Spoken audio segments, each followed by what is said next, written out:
Good morning to all of you. Sabah al khair. And I hope that you enjoyed the day with us. Sorry that we had to put the lights off, but I'm thinking that people's eyes are really with that flickering. So we'll try something else tonight. Maybe put the spotlight on you from the stage so that we can at least see you guys.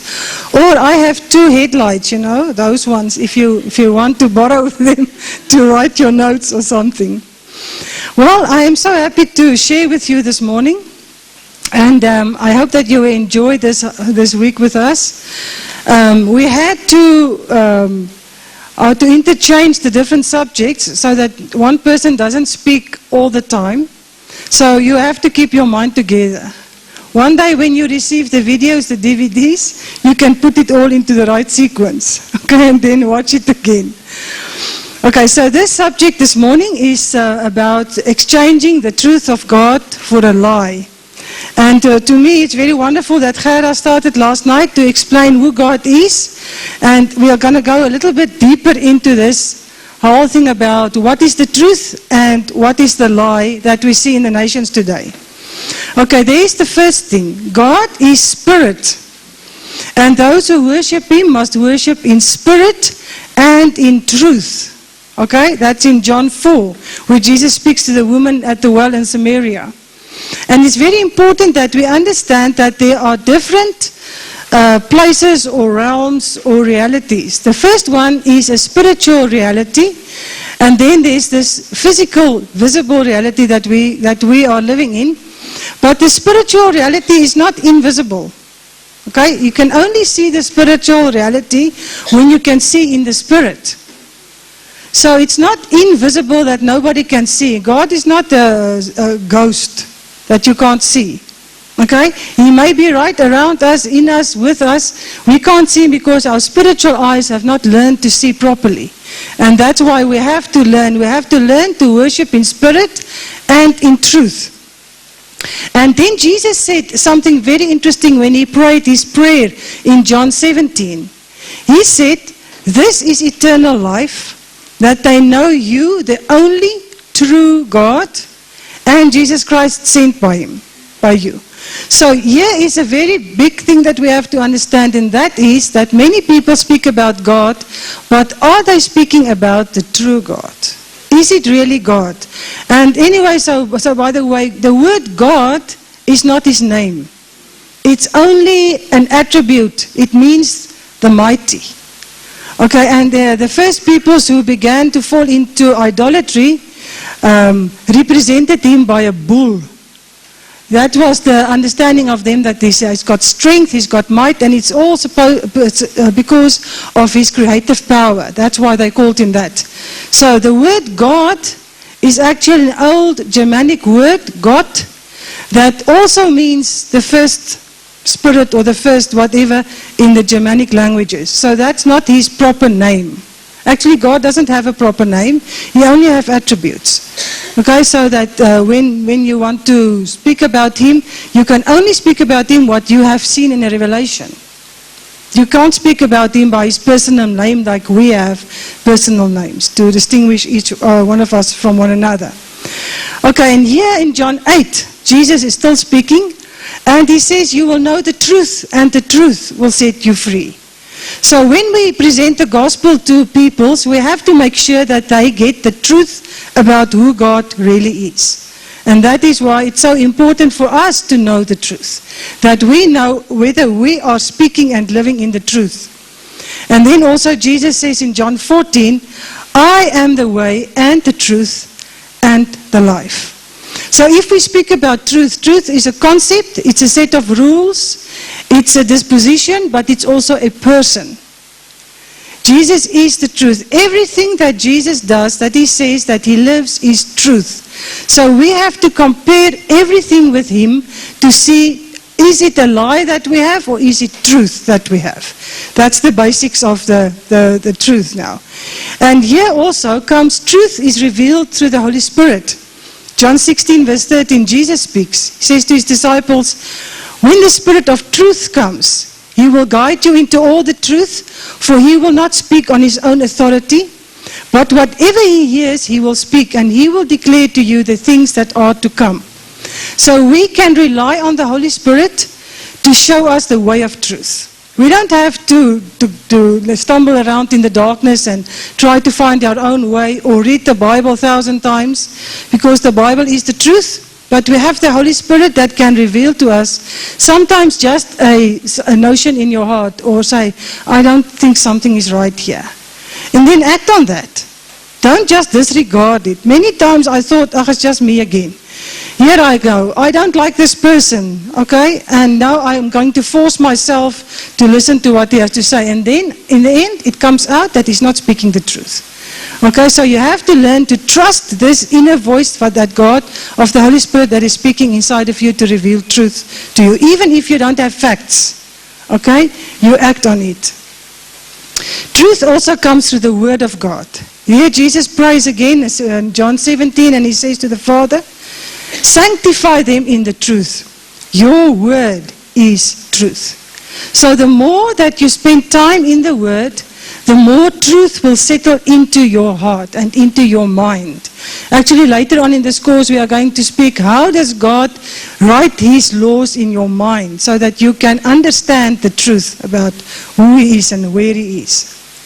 Okay, so here in Romans 1, verse 18 to 20, Paul got the revelation from the Lord, and he shares this with the Roman church. He says, for the wrath of God is revealed from heaven against all ungodliness and unrighteousness of men, who by their unrighteousness suppress the truth. In our nations today, the easiest way to see how truth is suppressed is just looking at the politicians. Okay? They talk lies all the time, and they live lies. Okay? And so we have to try to discern what is it. So people all over the world, if they don't believe in Jesus, they suppress the truth. Christians are supposed to be truthful, but I'm sad to say that we are not really like that. For what can be known about God is plain to them, because God has shown it to them. His invisible attributes, namely His eternal power and divine nature, have been clearly perceived ever since the creation of the world in the things that have been made, so they are without excuse. So when we look at the creation around us, we see truth. What happened to the truth in the creation? What did people do with it? They chucked God out. Now it's just evolution. And evolution is a theory. It's not proven. But they present it as a fact. And all over the world, people just believe it. Because they do not want to believe that there is a God. Because if there is a God, then they have to follow His rules and His laws, and they don't want to do that. So they suppress the truth. It goes on, verse 21. For although they knew God, they did not honor Him as God or give thanks to Him, but they became futile or empty in their thinking, and their foolish hearts were darkened. Claiming to be wise, they became fools and exchanged the glory of the immortal God for images resembling mortal man and birds and animals and creeping things. So in the beginning, Adam and all his descendants, even Cain and all his descendants, they knew that there was a God. Okay? And then stuff went horribly wrong. And even after Noah, after the flood, all of them knew that there was a God, because most of the stories that nations are telling in their mythology includes a flood that wiped out a large population. So they all knew God, but they chose not to honor Him as God. And therefore, because of this choice, their minds became futile or empty, and their hearts or their spirit souls became darkened. So we will still speak about that. Goes on, verse 24. Therefore, God gave them up in the lusts of their heart to impurity, to the dishonoring of their bodies among themselves, because they exchanged the truth about God for a lie, and worshipped and served the creature rather than the Creator, who is blessed forever. And it's very interesting. I work a lot amongst the African peoples, and every nation has their own God. And many times I ask them, okay, let's talk about the Zulu God. His name is Unkulunkulu. It means the first one. Actually, the first ancestor that came out of the reeds. So is he the God of the Bible? And they will all say to me, yes, because that's how their Bible is translated. In the beginning, Nkulunkulu created the heavens and the earth and goes on. But when it comes to Jesus, then they are not, then you get a little bit confused, because Nkulunkulu does not have a white sun like they perceived. But if it is true that Nkulunkulu is the God of the Bible, did he reveal himself first to the Israelite people or to the Zulus? Was he ever in Israel? Okay, you see how the lie came in. That we don't know who God is, okay? Because we all believe the lie. The truth about God, God is spirit, and those who worship him must worship in spirit and in truth. Spirit is uncreated substance. You can touch God if you're in the spirit. Okay, it's not like a ghost, like Casper the friendly ghost, that if you touch him, your hand just goes right through him. It doesn't work like that. Okay, spirit is invisible to physical eyes, but visible to spiritual eyes. Okay, and the Lord is in heaven. He says, heaven is my throne and earth is my footstool. Heaven just means place. Okay, God has a place where he has his throne. And we call it, I think that Gerda, I don't know if she spoke about it already. There's a first heaven, is the physical one that we see, our atmosphere, and where the universe is, the stars and so forth. Then there's a second heaven, we will still talk about that. And then there's a third heaven, where Paul went and he saw God. That is the place where God is. Heaven means a spiritual place, okay, a place where God lives. And then we also read about the truth of God in Daniel chapter 7. That's one of the pictures or the photos that we have of God. And poor Daniel had a very difficult time trying to describe what he saw. Daniel 7 verse 9 to 10. So I'm going to read to you. It says, as I looked, thrones were placed, and the Ancient of Days took his seat. His clothing was white as snow, and the hair of his head was like pure wool. His throne was fiery flames, its wheels were burning fire. A stream of fire issued and came out from before him. 1,000,000 served him, and 10,000 times 10,000 stood before him. The court sat in judgment, and the books were opened. Okay, so here's a picture of God. What's God's color? Is he white? Is he black? Is he brown? What is the color of fire? Red all the time? No, it changes color. So why does Daniel see fire? It is a visible picture of God's holiness. Fire represents God's holiness. So God doesn't have a skin like we do. So if he should cut his finger, which is impossible, what would come out? Fire. If he breathes, what comes out? Fire. Okay? So when we see God, we have to see that this is a creature or a being that we do not understand with our minds. We have to go into the spirit to begin to understand God. Ezekiel had the same problem to try to describe in Ezekiel 1 and Ezekiel 8. And it says like it was as if there was a throne in heaven, and on the throne was a likeness with a human appearance. From the upward, at the appearance of his waist, I saw as it were gleaming metal like bronze. Downward had the appearance as of fire, and there was brightness all around him. And I looked, and behold, a form that had an appearance of a man. From his waist down was fire, and his waist down like gleaming bronze. Okay, so that's what Ezekiel saw when he saw God. And I think that all of us have this desire if we can just see him. Okay, it's possible. So don't let go of that desire. Revelation 4, verse 2, 3, and 5 is John. He says, once I was in the spirit, and behold, a throne stood in heaven, and one seated on the throne. He had the appearance of jasper and carnelian. What is the color of jasper? It's like brownish red. Okay, what is a carnelian? Carnelian is a red diamond.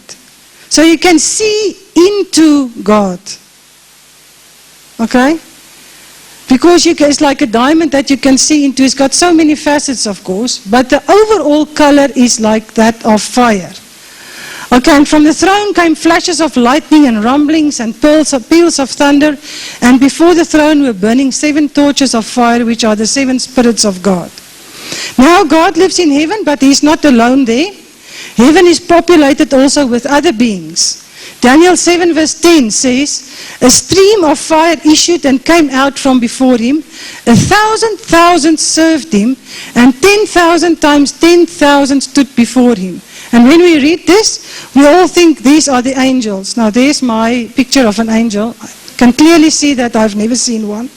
Okay. In Colossians 1 verse 16, it says that there are many spiritual beings and dominions and thrones, all made for God, by Him and for Him. So they are all created beings. Everything in heaven except God are created. God is the only uncreated being in the whole of whatever we call the universe and the heavens and so forth, and all these other places. So the angels, the word angel actually means messenger. And in Hebrews 1 verse 7 it says, He makes His angels winds and His ministers a flame of fire. Now that word ministers in Hebrew is liturgos. It is where we got our word of liturgy. Actually, these angels have a very specific way of ministering to God. Like if we have a liturgy in our church, it says that we sing and then we take the money and then we sing again and then we preach and then we sing again and then we pray. That's liturgy. So the angels are serving Him like that according to a specific ritual. They are serving Him in heaven. But they are also created to serve humans. Hebrews 1 verse 13 and 14 it says, and to which of the angels has He ever said, sit at my right hand until I make your enemies a footstool for your feet? And Hebrews 1:14, are they not all ministering spirits sent out to serve for the sake of those who inherit salvation? And this word serve is a different word. It's diakonai, where we get the word deacon from. It's to serve somebody with a need. God doesn't have a need, so He doesn't need to be diakonate, if I can say it like that. But we have a need, and the angels come to minister to our need that we have. Okay, and then in Judges 13 verse 10, whenever an angel appeared, they looked like men. They don't look like women. Nowhere in the Bible do we read that the angel came like a woman. Okay, forget that movie, Touched by an Angel. All right? And that angel was also not a cute, chubby little thing that shoots arrows. That's a little demon. Okay? Don't buy it during Valentine's Day. All right? So angels always, when they come, they look like men and they have much authority. Everywhere when an angel appeared, people were very afraid. And the angel always has to say, do not be afraid. I bring a message from God or whatever they come to do. Okay? And they don't appear by will. God sends them to people and then they appear to them. All right? And let us just look at some of the other beings in heaven. They called the seraphim or the cherubim. And here's a picture from Isaiah 6 verse 1 to 3. In the year that King Uzziah died, I saw the Lord sitting upon a throne, high and lifted up, and the train of His robe filled the temple. Above Him stood seraphim, each had 6 wings. With 2 He covered His face, with 2 He covered His feet, and with 2 He flew. One called to another and said, holy, holy is the Lord of hosts, the whole earth is full of His glory. Okay, so that is a picture of other beings. And here it's called seraphim. Actually, it's very interesting. The word seraph means fiery serpent. Very strange word when I saw it the first time. Okay, here is the cherub or a seraph or a living being in Ezekiel 1 verse 5 to 10. It is described as if they have an appearance of a human likeness, meaning they're standing upright. Each had 4 faces and each of them here had 4 wings. Their legs were straight and the soles of their feet were like the soles of a calf's foot, like a hoof actually. They sparkled like burnished bronze. They're the same color than God. Under their wings, on their 4 sides, they had human hands, and the 4 had their faces and their wings like this. For the likeness of their faces, each had a human face. They had a face of a lion on the right side, the four had a face of an ox on the left, and the four had the face of an eagle, probably at the back. Now I tell you, if I see something like this, I am going to run. Because this to me looks very, very scary. And actually it happened to poor Ezekiel. He couldn't speak for a week afterwards, because of the fright he got. I think he was more afraid of God when he saw him. But it's very interesting that there are these beings, and some of them have 6 wings, some of them have 4 wings, some of them have one of the 4 faces, some of them has got all 4 faces together. Like in the book of Revelation, John saw them, and he saw them each having just one face with 6 wings. Okay? So I told you already that those are the faces. Here they have the wings on their body and stretched open, and they have the feet, and there you can see the hands beside their bodies, and it means fiery or burning serpent. So God is the creator. The Bible tells us in Genesis 1 verse 1, in the beginning God made the heavens and the earth, and he made the whole of the universe. Isaiah 45 verse 12 says, he says, I made earth and created man on it. It was my hands that stretched out the heavens. I commanded all their host, all the stars. Hebrews 11 verse 3 says, by faith we understand that the universe was created by the word of God, so that what is seen was not made out of things that are visible. Okay? And then it's very interesting. It seems as if God made earth while the angels watched. Let's read there Job 38 verse 4 to 7. Where God speaks to Job, he says, where were you when I laid the foundation of earth? Tell me if you have understanding. Who determined its measurements? Surely you know. On what were its bases sunk, and who laid the cornerstone? When the morning stars sang together and all the sons of God shout for joy. So God first populated heaven, and then he made earth. And the angels looked on while he was making it, and they were singing. Can you just see the joy that God has, and how they were worshipping when he made all these things that we see today we just take for granted. What is the truth about Satan? Okay?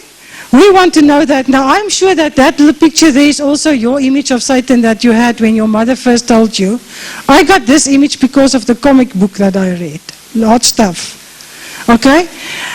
In Genesis 3, it says that he is a serpent. The serpent was more crafty than any other beast of the field that the Lord God had made. So he spoke to the woman, and you know what happened there. And then in Ezekiel chapter 28, verse 12 to 18, God speaks to the prince of Tyre as if he's a spiritual being. It's very interesting when you read that. He says, raise a lamentation over the king of Tyre. Thus says the Lord God, you were the signet of perfection, full of wisdom and perfect in beauty. You were in Eden, the garden of God. Every precious stone was your covering. Sardius, topaz, diamond, beryl, onyx, jasper, sapphire, emerald, and carbuncle.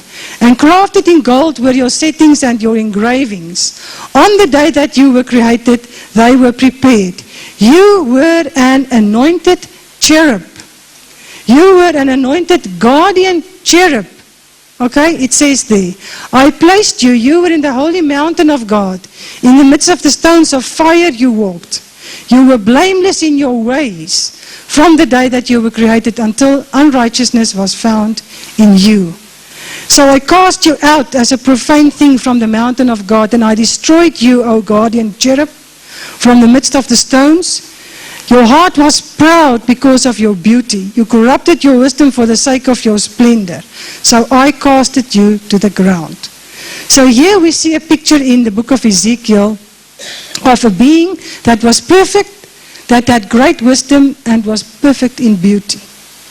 He was covered with jewels. The other cherubim are covered with eyes. They say maybe like a peacock. Maybe it's real eyes, I don't know. And inside of him, he had craftings from gold, it says, pipes. And if you read it in the Hebrew, it says there, it's musical instruments. So his whole body was a musical instrument. Probably as he walked, as he talked, he was the music of heaven. All right, so he was a perfect being. Then Isaiah 14 verse 12 speaks about the word that we get, Lucifer. It's only in the Old King James translation that we get that. It says in verse 12, how are you fallen from heaven, O day star, son of the dawn, Lucifer? How are you cut down to the ground, you will laid the nations low? You said in your heart, I will ascend to heaven. Above the stars of God, I will set my throne on high. I will sit on the mount of assembly in the far reaches of the north. Here we see his ambition was to let his throne be above the throne of God. Because he was the music leader or the music in heaven, and the covering cherub, we get from that word covering, that as if he spreads the worship over God's throne, he desired that worship. So he wanted the throne above God's throne. That was his spiritual ambition, and for that God cast him out of the heavens. So if we speak about Satan, he is not just an angel. He's more than an angel, okay? He's one of these beings that are so closely associated with God that he knows many things about God that the other angels don't even know. He's full of wisdom. And he hasn't lost all of that, even today, okay? Here's another picture of him from the book of Revelation.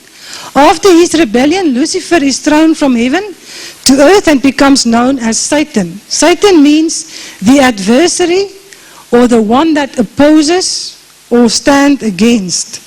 That's what the word Satan means. Okay? Here's another scripture from Revelation 12, verse 3 and verse 9. Another sign appeared in heaven. Behold, a great red dragon. What is a dragon? It's a reptile. Okay? With 7 heads and 10 horns, and on his heads 7 diadems or crowns. So this creature does not have only 4 heads. He has 7 heads. Okay? And on his heads he has 10 crowns. It's very interesting how they described him. And verse 9 says, the great dragon was thrown down, that ancient serpent who is called the devil and Satan, the deceiver of the whole world. Okay? So he was thrown out of heaven, and here we get his full. He's a dragon, he's a serpent, he's called the devil, which means the wicked one, Satan, and the deceiver of the whole world. So here comes this cherub to the earth to now deceive people. Job 8 verse 44. John 8 verse 44. He, the devil, was a murderer from the beginning. Jesus speaking. He has nothing to do with the truth, because there is no truth in him. When he lies, he speaks out of his own character, for he is a liar and the father of lies. Okay, Jesus is the truth, Satan is the lie.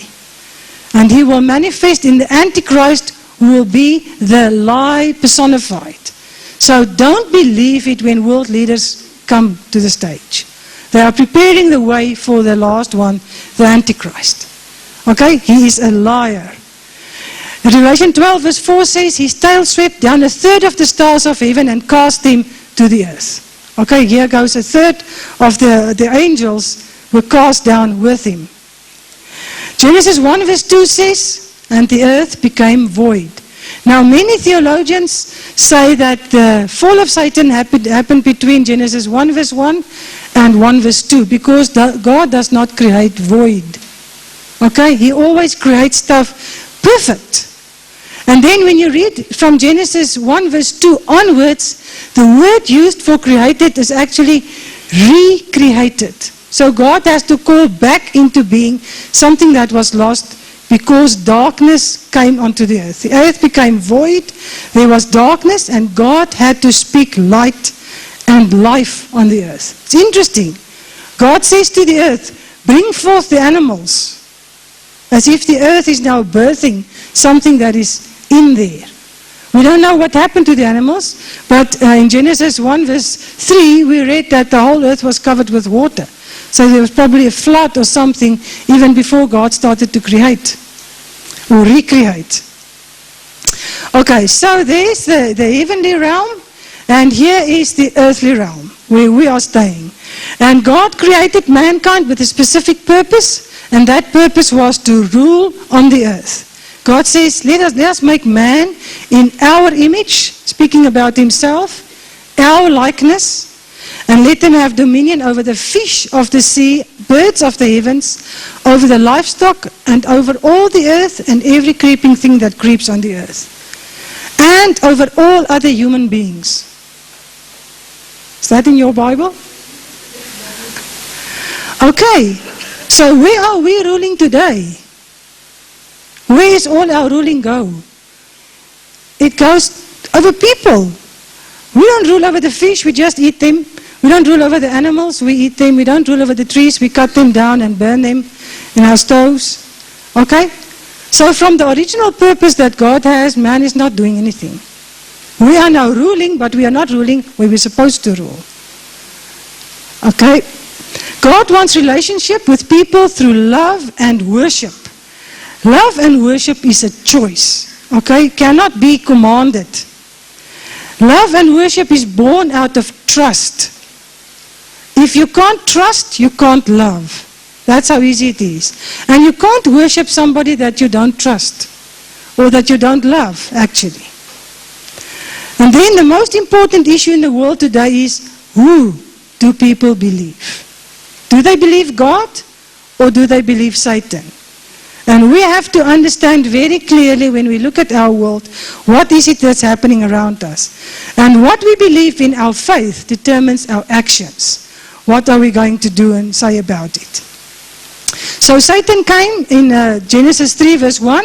He sows distrust against God as if God has ulterior motives and causes man to doubt and disobey God. Okay, and then in Romans 1 verse 21, we read again that God gave them up to the lusts because they exchanged the truth of God for a lie. So Satan sows distrust. He doesn't want people to trust and know God. That's his main purpose. Is he wants to say, I am God, worship me. And when Adam and Eve fell for that, he got their position in the earth, okay, to rule. So here's the origin of man. Man is spirit, body, and soul. There God creates body first. We remember, he took from the dust and he formed a body. And then he breathed with his spirit into man, and man became a living soul, the Bible says. So when the body and the spirit came together, the soul of man formed. And 1 Thessalonians 5 verse 23 is the only scripture in the Bible that speaks about the three parts of man: spirit, body, and soul. So you can go and have a look at it. Psalm 8 says that God crowned us with glory. Mankind was clothed in God's glory in the beginning. But then came the fall. Romans 1 verse 18 to 32, we already read some of it. Although they knew God, they did not honor him as God or gave thanks to him. They became futile in their thinking, and their foolish hearts were darkened. In their case, here in next scripture. Okay, just follow this through. Let me play it again. The spirit of man died, the heart and the soul became darkened, and the mind became foolish after the fall. Before the fall, man was clothed in the glory of God. After the fall, man's spirit became unresponsive to God, if I can say it like that. The spirit doesn't really die because no spirit can die, okay? But it is like in darkness. So I just draw it a little crumpled little thingy there in the inside of man. Okay, and mankind was blinded. 2 Corinthians 4 verse 4 says, the God of this world has blinded the minds of unbelievers to keep them from seeing the light of the gospel of the glory of Christ. Okay, and then in 2 Corinthians 10 verse 4, it says that we are not fighting according to the flesh. We are not fighting to destroy we are fighting to destroy strongholds. We destroy arguments and opinions raised against the knowledge of God. So mankind is kept captive in their minds. Their minds become a stronghold because Satan tells them lies.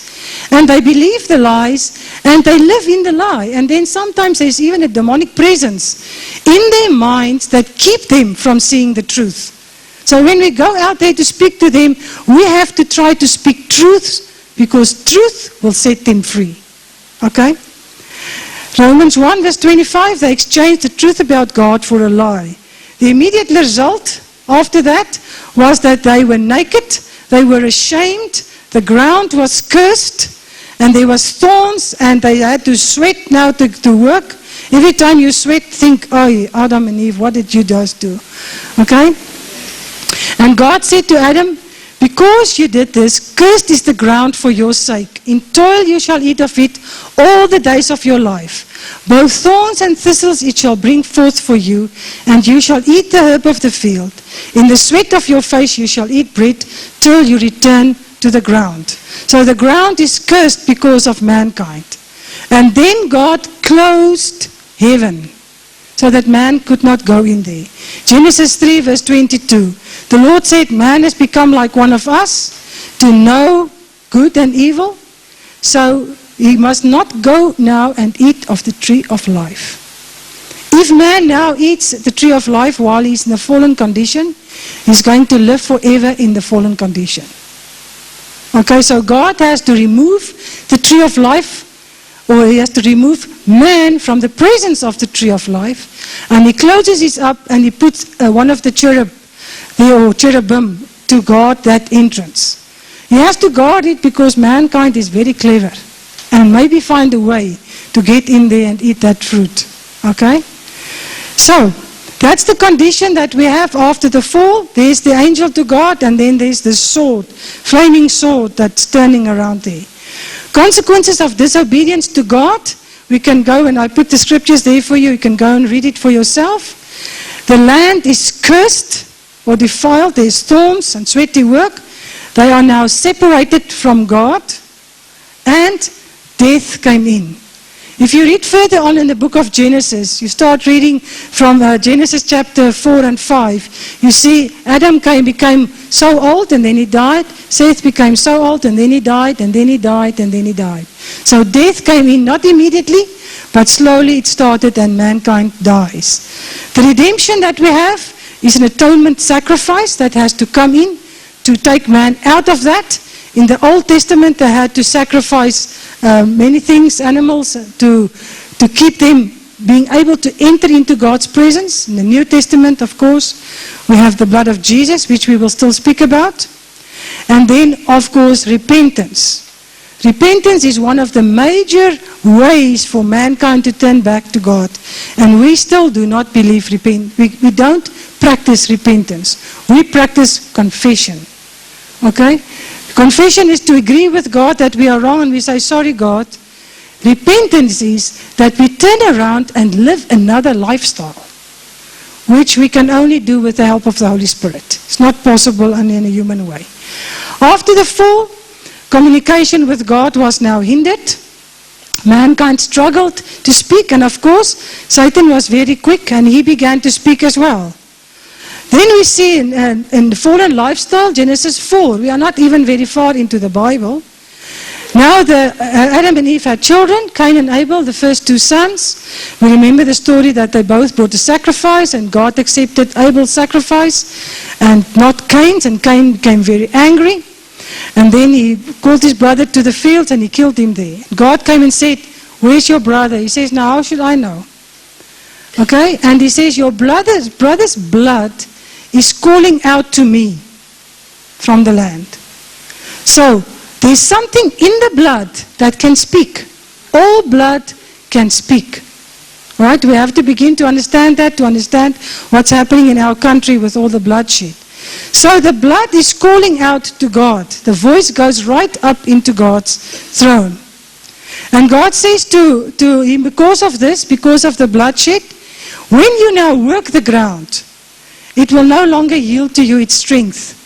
because you are cursed from the earth. The earth begins to curse the person who sheds blood. Okay? And the earth closes up and locks the elements so that the plants that grow does not yield enough fruit for mankind to live long enough on it. And slowly, mankind began to eat animals. Right? We will still talk about that also, how that came into being. But how many people died in the Second World War? 6 million Jews. Okay, about 20 million Russians. I don't know how many people that Mao Zedong killed in the world. How many people were killed in South Africa? How many abortions do we do each year? Okay, and all the blood is calling to God. What is the voice that God hears? The voice for revenge. Okay? The blood calls for revenge. How many Christians pray as consistently as the blood that is calling? Very few. So, how can the blood be silenced? That voice of the blood. Let's go to the next slide. There's the blood guilt. The consequence of blood guilt is a curse from the land. There you will be a wanderer and a fugitive or a refugee. No wonder we have so many refugees around the world. And of course the death penalty. God instituted the death penalty. If a man kills another man, he has to be killed. Okay? That's not something that people thought up. That's his way of doing it. Blood guilt contaminates a whole nation. It stays on the killer and his extended family in 2 Samuel 3 verse 21. It stays on the following generation in 2 Samuel 21 verse 1. When David ruled, suddenly there was a famine. And he asked the Lord, what is the problem? The Lord said, it's because of something that Saul did, the previous government. He did something wrong, and now there's a famine in David's time. So the result of something in the previous generations can come upon our generation. And we have to ask the Lord, why are things happening? And then deal with it in prayer, because now we can do it, since the sacrifice of Jesus. The blood guilt comes on the killer's city, Deuteronomy 21. On the killer's nation, Numbers 35. So if somebody kills another person in Cape Town, eventually up here in Pretoria, we're going to feel the effect of it. Right? So it spreads. It's defilement that creeps into a nation. And if somebody in your family does an abortion, guess what? The whole family is contaminated. Not just that person. Okay, how to remove the blood guilt? Of course, in the Old Testament, there was the blood avenger that had to go and kill the person who was the murderer. In Deuteronomy 21, they could bring a sacrifice if they didn't know who was the murderer and bring it before the Lord. And in Hebrews 12, verse 24, we read the blood of Jesus now removes blood guilt. So we can pray, we will talk about it. Okay, here in Genesis 6, verse 1, we have something else. It's another step in the defilement. The sons of God had intercourse or sex with the daughters of man. And this immorality or perverted sex caused a lot of violence. Okay, and the people are of two minds about who are the sons of God. Some say it's the line of Seth that had intercourse with the line of Cain and so forth. But the normal intercourse between people, God does not call that perverted. So something happened here, which we will talk in a later lecture, that caused a lot of violence and bloodshed on the earth. So much so that God says, I am grieved that I made man on the earth. Something terrible happened there. Okay?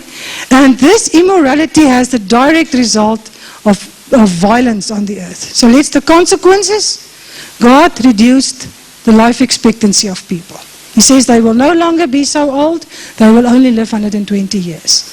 And then Moses in his time, he says man only gets to be 70 or 80 if he's strong.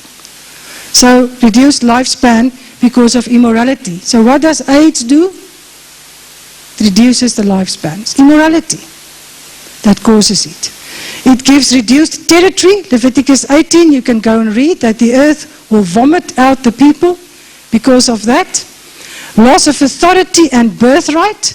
In Genesis 49, where Reuben sleeps with his father's wife. Okay, and of course the death penalty that we read of many times in the Old Testament. I gave you all the scriptures so you can go and read them. Revelation 9, New Testament scripture, verse 20 to 21. But the rest of mankind who were not killed by these plagues did not repent of the works of their hands. They did so that they should not worship demons and idols of gold, silver, brass, stone, and wood, which can neither see, nor hear, nor walk. And they did not repent of their murders, their sorceries, or their sexual immorality, or their thefts. So what happened now is God had to come and destroy the earth because of a flood. And it's about 1,660 years after the fall that the flood comes, and it just wipes out all life on the earth, except those who were with Noah and his wife and his sons and their wives in the ark. God has to come because all flesh had corrupted their ways. We will again still speak about that later on. After the flood, the post-flood generation fell into humanism and idolatry. Then Genesis 11 verse 4 says, they said, "Come, let us build ourselves a city and a tower with its top in the heavens, and let us make a name for ourselves, lest we be dispersed over the face of the earth." That word, making a name for ourselves, is because they did not want to honor the name of God. They chose to worship themselves. Humanism came in. So humanism is the worship of humans, of man. We worship ourselves. We are the center of the universe. Everybody must do our liking. And then, of course, we worship people openly. Consequences of idolatry, you can go and read it in the Bible in Jeremiah 16 verse 18, is where the Lord says, "I will doubly repay the iniquity and sin, because they have polluted my land with the carcasses of their detestable idols, and have filled my inheritance with abominations." It's very interesting when the Lord came to see that. He brought confusion and misunderstanding because of idolatry. Now tell me if we have confusion in our country. A lot of it has entered in. Removal of God's glory, we'll still speak about that, how that happened in a later session. And then, of course, God will send forth disastrous judgments. Ezekiel 14 verse 21. The Lord says, "I will send upon Jerusalem my 4 disastrous acts of judgment. Sword means war, famine, wild beasts or ecological disasters, and pestilence to cut off from it man and beast." And today in our nations we saw all of these things. These judgments are on the nations. Whenever there's a tsunami or an earthquake, it's the earth reacting to the sin of man and trying to expel man from the earth, vomit out man from the earth. So here are the 4 other things. There's the sword, the war, famine. Famine we see mostly in Africa, where people don't have enough food to eat. Of course, the ecological disasters all around us. And then, of course, epidemics. Okay, idolatry is spiritual adultery. Spiritual relationship with something other than the Creator. And God sees it as if you are sleeping with your idols or sleeping with demons. Isaiah 57 verse 5 says, "You who burn with lust among the oaks, under every green tree, who slaughter your children in the valleys, under the clefts of the rocks." But we don't slaughter our children if we allow them to read Harry Potter books. Same thing. You're killing their minds. You're slaughtering them. Okay? Jeremiah 2 verse 20. "Long ago I broke your yoke and burst your bonds, but you said, I will not serve. Yes, on every high hill and under every green tree, you bowed down like a whore." God used very strong language because He hates idolatry. And we have to understand that we must have no idolatry in our hearts. And of course, because of all of these things, there we see the creation now. Satan rules. He has a throne or a seat in the second heaven, and he rules from there. Mankind speaks to him because whenever mankind wants something from God, He comes quickly with a solution. And mankind does it because they can't discern the lie from the truth. So they listen to him. He puts them in a prison, okay, and he is now known as the God of this world. And we have to understand that. He is the God of this world, and even when Jesus came, and Jesus actually was tempted by Satan, Jesus didn't say to him, no, this is not the truth. Jesus just didn't follow his way. So here's God's earthly order, the Adam rule, then comes the animals, then the spiritual forces, and there's the fallen earthly order. Satan rules, then comes animals, and then we humans. So mankind is in a prison, and God must get us out of that prison. Amen. Okay, let us just continue with the last one. I haven't completed it fully. And sorry that we are going very fast, but everything, even all the slides, are recorded in the DVDs. Okay, so if you want to get the course later on and watch it slowly in slow motion, you're welcome to do that. Okay, so that is what we were talking about the last time. That there's a fallen earthly order. Satan rules, then comes animals, and then humans. Because humans see animals as more important than other human beings. Because we kill the children, but we save the whales. All right? And the other day I listened to a teaching from a man that says, God loves people more than plants. And suddenly my whole view of my entertainment in creation vanished. Because God is where people are. He doesn't care about ants or stuff. He's worried about people that goes to hell. So for us, we must change our mind as well to follow what God is saying. The first type of idolatry that developed in the world was to reach for the spiritual dimension through contacting dead ancestors. Okay? They thought that people who have died, they are already closer to God. So they want to speak to them because they are in the spiritual realm. So they were speaking to the ancestors, and of course the ancestors don't speak back. Satan comes and he imitates them and speaks to them and says, this is your great-grandfather. So can you remember what your great-grandfather's voice sounded like? No, of course not. All right? So he comes and he deceives man. Now just look at it. They are the first ancestors. Adam, Seth, Enos, Canaan, Mahalalel, Jared, Enoch, Methuselah, Lamech, and Noah. Look how they were brought into the first pantheons of gods. There's the Egyptian gods. Ptah is the oldest god, the god of the earth. Then comes Ra, the god of the sun. And so forth until here, down at the bottom is Noah, who manifests as Horus, the falcon god. Okay, so they all began to worship the ancestors. That was the first ones, and Satan was very quick to introduce a system where he can be worshipped. Okay? There's ancestral worship after the flood. There's Noah. Noah was worshipped as the rain spirit. Can you believe that? Poor Noah. Dagon was called after him. Ham was Marduk, or the son of the rain spirit. Cush, there you can see Osiris is one of him, or Osiris in Arabic. Baal, and so forth. And then there's Nimrod. We read about him in the Bible. We are still going to talk about him when we do the session on the giants. And so he manifests in Saturnus. And there down in the bottom you can see Alexander the Great, and even Caesar was called after this one. All right? The European integration of ancestor veneration. The first father of Europe was Japheth, the oldest son of, I don't know if the oldest now, I'm confused about how old, which one is the oldest. One of the sons of Noah. The Latin for first father is Eu Pater, and over time it became Jupiter, the sun god. Okay? So the ancient Europeans, the ancient Americans, the ancient Asians, the ancient Africans, all fell under the spell of Satan, the deceiver.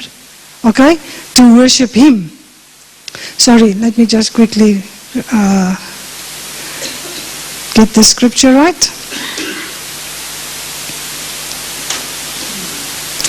Isaiah 8 verse 19, and when they say to you, inquire of the mediums and the necromancers who chirp and mutter, should not a people inquire of their God? Should they inquire of the dead on behalf of the living? This is God speaking. I mean, they are dead. They don't know what's happening in the life of the living. It's very interesting. I spoke with black people the other day and how they bring their ancestors back. They carry them on a little twig, a buffalo thorn twig. And they have to fetch the spirit and bring him. But the spirit cannot speak to them unless the spirit has gone through a whole ritual. So they have to carry the spirit from where he died. He can't find his own house. Okay? He has to be placed in the roof of their house, otherwise he gets lost. But he can tell them who to vote for in the politics. Okay? It's all nonsense. There's confusion about who the creator is and how mankind originated. In Egypt, you can see they've got a lot of different mythologies. There's the sky goddess and the earth god who had sex and man came out. In Asia, there was this giant that had 2 eggs in his hand and he joined them and mankind came out. The Swazis believe that man came out of the reeds. That's why they have the reed dance, which is for fertility. And of course, the Western world man believes man comes from the apes. So, which one is right? Which is the correct one? There are many, many others. Okay? So mankind is confused about who the creator is. Now they begin to worship creation. They exchange the truth about God for a lie and worshipped and served the creature rather than the creator who is blessed forever. So pantheism came in. Nature and God are the same. Okay? And God is reduced to an impersonal force. It's no longer God in heaven. Here's some pictures of it. Earth, worship of the earth, the worship of the mountains, of the sun and of the moon, of course, and the stars. So we can see where this other religion get its science from all these worship. There's a fertility ritual in England. This is Silbury Hill. It's a man-made hill, and this hill is a woman that gives birth to the fertility for the wheat and corn fields. Okay, there's just one part of it. Here is it. So a woman lying on her back. You can see her breasts and her belly. And there she gives birth. You can see that snake, the serpentine line coming out of her, which is a path that the priest must walk up the hill to do the ritual there. And then she gives birth to the harvest here in her arm. You see around that? Worship of the earth. There's more. Stonehenge, of course, the worship of trees. In Africa, they go to the trees and every one of those ropes bind around that tree is to ask for a child. So the tree gives them children. What nonsense, I mean. Here in South Africa, they go to the sea, they honor the spirits of the sea so that they can get power from the water spirits. There they honor the rain spirit, both in Botswana and in Africa, and it starts with the Bushmen who worshipped the rain spirit. They were the first people into Africa, and everywhere where they put up the rock paintings was an altar where they went into the spirit world. The painting is a door into the spirit world where they would draw power from. So the Sangomas, the witch doctors in one province in our country, go to these paintings, they scratch it off and they mix it in muti to give to the political leaders to have power when we have elections. In Guatemala, the same thing. There they honor the rain spirit. It's that bird that they have there. It's the rain bird, the feathered serpent, they call him, and they bring him some sacrifices. Here is in Botswana, where even the money is tied to the worship of rain, the pula. And also in Guatemala, they have it, the quetzal, tied to the rain spirit. So Satan is the god of this world. He rules and he has demonic rulers over cities, over people and over nations. And Gerda and Leon will still speak a lot about this as well. All because they exchanged the truth of God for a lie. I mean, I just want to go over to the next session.